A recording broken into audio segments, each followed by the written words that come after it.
Tuloy natin ito ha. Ito yung sinabi ni Magalong Panoorin natin. Hindi ako magsosorry. Itong mariing giniit ni Baguio City Mayor Benjamin Magalong na hindi siya magbibigay ng public apology sa mga kongresistang umano'y tinamaan ng kanyang mga pahayag kaugnay ng isyu ng katiwalian. Bakit naman ako mag-public apology? Bakit naman ako Sinabi ko na yan Sinabi ko na yan At the end of the day, I will not.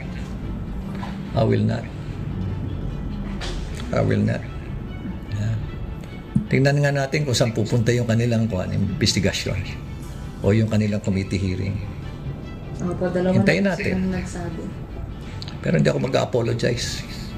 Ayon kay Magalong, malinaw kung sino ang tunay na sumisira sa imahe ng institusyon, hindi siya, kundi mismo mga mambabatas na sangkot umano sa anomalya. Tama. Unang-una, hindi ako mag-apologize sa kanila. Sila dapat ang mag-apologize sa taong bayan sa kanilang mga pinaggagawa.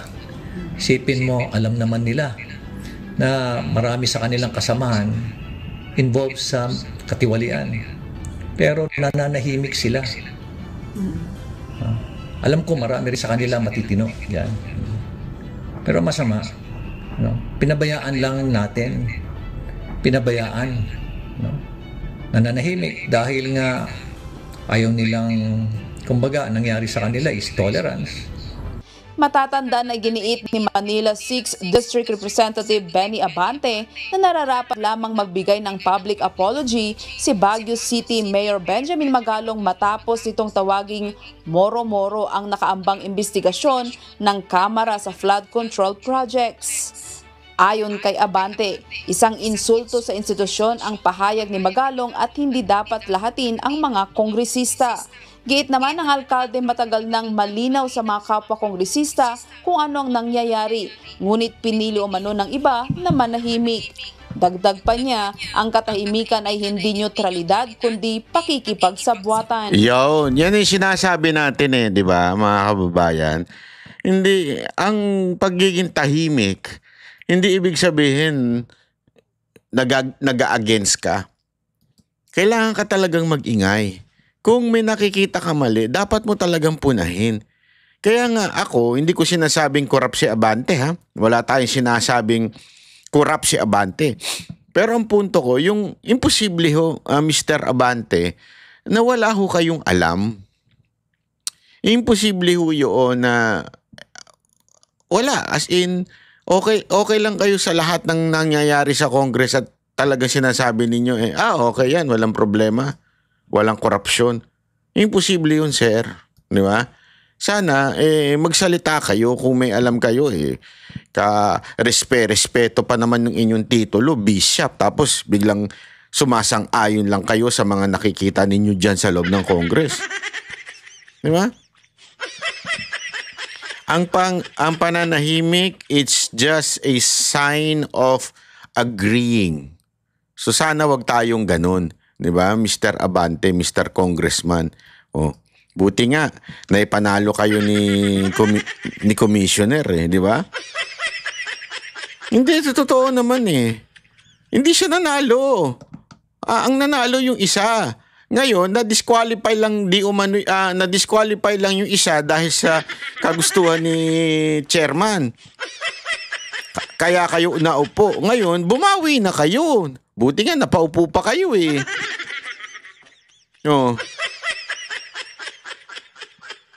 Sana bumawi na po kayo. Huwag na kayong patumpik-tumpik dyan. Kasi, ang bihira naman, sayang naman. Okay? Pag-usapan pa natin yung mga susunod na issue, sa mga susunod na araw, napakarami nating pag-uusapan. Sana nakikita nyo yan, gumagalaw-galaw sa baba. Nakikita nyo? By clicking membership para tuloy-tuloy ang banat ni Banat Bay. Don't forget to subscribe. Pero mas malupit kung maging member ka. Kala ninyo, networking lang may membership Hindi, ano po ito? Ito po ay legit. Yan po ay programa ng YouTube na kung sinusuportahan mo yung influencer o yung content creator, pwede kang sumuporta ng monthly. Yan po ay programa ng Google, programa po na YouTube yan. Hindi po scam yan. Malinaw po yan kung kayo ay sumusuporta. At yan po ay kusa. Kung naman ay gusto mo lang mag-subscribe, walang halong pagsuporta, wala naman din problema. Wala yun. And I don't mind if hanggang subscribe lang ang gagawin nyo. Wala namang problema. Pero yung hindi ka na nga, nanonood ka na nga, hindi ka pa nag-subscribe, malaki tayo problema natin dyan. Bakit ganun? Di ba? Subscribe na kayo mga kababayan. Pero kung mas malupit, sabi nga dyan, magpa-membro kayo para tuloy-tuloy ang pagiging independent ni Banat Bay. Maraming salamat po. God bless everyone. Kita-kita ulit tayo. Kami ang boses ng masa, hindi natatakot. Katotohanan lang, di kami nalulunod. Walang bahid ng sismis, lahat ay totoo. Kahit sino ka pa, pag mali ka babanatan ka. Walang pinipili kulay, wala kaming kinikilingan. Basta para sa bayan, kami lalaban. Pagdama palakpakan, pag mali banatan, di matitinag, di matatakot. Para sa bayan, tuloy ang sigaw. Sa harap ng kamera, walang halong takot. Mga baluktot, lahat kayo'y tutuwa.